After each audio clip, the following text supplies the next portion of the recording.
నేను రవాణా శాఖ మంత్రిని. తెలంగాణలో ఆటో కార్మికులు సమ్మెకు పిలిపించారు.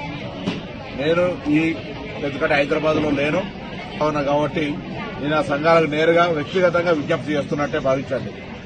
నేను రవాణా శాఖ మంత్రిగా ఆర్టీసీ కార్మికులకు కూడా ఇష్యూ వస్తే నేను వాళ్ళకి చెప్పినా పరిష్కారం చేస్తా అని చెప్పినాం. పరిష్కారం చేసినాం. ఇవాళ ఆర్టీసీకి సంబంధించి గుర్తింపు ఎన్నికలు విలీన ప్రక్రియ అంతా కూడా వాళ్ళ మిగతా అంశాలన్నీ పరిష్కారం అవుతాయి.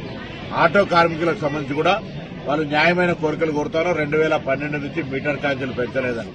తప్పకుండా దానికి ఒక కమిటీ వేసి ఆ ఆటో ఛార్జీలు పెంచడానికి సంబంధించినటువంటి కమిటీ నివేదికకు అనుగుణంగా మీ ప్రతినిధులు వెళ్లి వాళ్ళను కలిసి మీ యొక్క ఏవైతే అంశాలు ఉన్నాయో డీజిల్ రేటు పెరిగినా వాహనం రేటు పెరిగినా అటువంటి అన్ని అంశాలను వివరించండి. లేబర్ శాఖ అదేవిధంగా రెవెన్యూ శాఖకు సంబంధించినటువంటి వాళ్ళతో అందరితో కలిపి ఒక కమిటీ వేస్తాం. తొందరలోనే ఆ కమిటీ వేసి ఆ యొక్క 2012 తర్వాత పెరిగినటువంటి ఛార్జీలను పెంచుతాం ఎంత అనేటువంటిది మనం సమిష్టిగా నిర్ణయం చేద్దామనే మాట మనం చేస్తాం. రెండవది సంక్షేమ బోర్డు అడుగుతా ఉన్నారు. లేబర్ సంక్షేమ బోర్డు కావాలంటే కార్మికుల పక్షాన సెస్ వసూలు కావాల్సి వస్తుంది. దానికి కూడా నేను అన్ని సంఘాలను కోరినా సంక్షేమ బోర్డు వేయడానికి కూడా కేబినెట్ అనుమతి ఇచ్చింది. దానికి సంబంధించిన విధి విధానాలు చేసుకోవడమే కాబట్టి ఆ సంక్షేమ బోర్డు కూడా వేస్తామనేటువంటి మాట నేను ఈ సందర్భంగా కోరుతాను. ఇది కాక ఆటో కార్మికుల సంక్షేమం దృష్టిలో పెట్టుకుని వాళ్ళ దగ్గర అంత ఆర్థికంగా ఉండదని హైదరాబాద్ లో 1,50,000 రూపాయలతోటి ఎలక్ట్రిసిటీ ఆటోలు కొనుక్కోవడానికి కానీ లేదా ఈవీ ఆటోలుగా రెట్రోఫిట్మెంట్ అంటే పెట్రోల్ డీజిల్ ఆటోలు లేకుండా ఉండడం కొరకు వాటిని ఈ విధంగా మారుస్తా ఉన్నాం. అది కాక స్క్రాప్ చేసుకుంటే కూడా కొత్త ఆటో కొనుక్కోవడానికి సహకారం చేస్తా ఉన్నాం.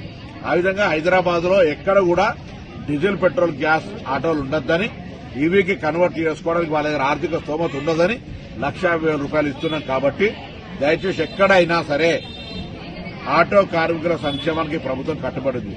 మేము ఎన్నికల్లో చెప్పిన వాగ్దానం ప్రకారంగా మీరు 12,000 రూపాయలకు సంబంధించి గ్రామీణ ప్రాంతాల వాళ్ళకు కూడా ఏ విధంగా చేయగలుగుతాం. ఆర్థిక ఇబ్బంది ఉన్నది.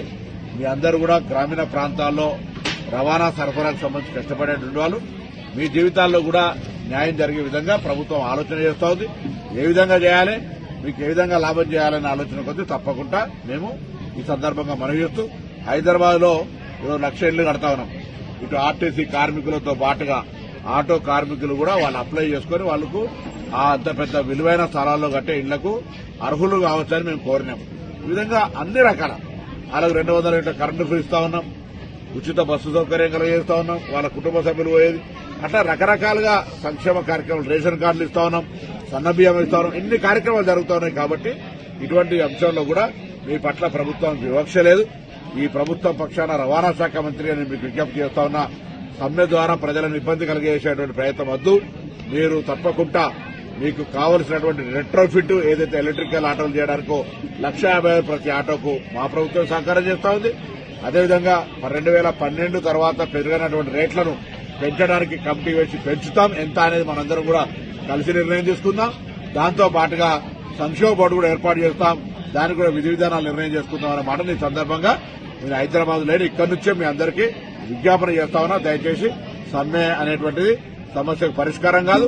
ప్రభుత్వం సానుకూలంగా ఉంది. నా మాటను విజ్ఞప్తి తీసుకొని అధికారికంగా ఇట్లా పూర్తిగా డైరెక్ట్ గా నేను రికార్డులో చెప్తా ఉన్నా. కాబట్టి నాది ఇదే విజ్ఞాపనగా తీసుకొని సమ్మెను నివారించమని సందర్భంగా కోరుతా ఉన్నా.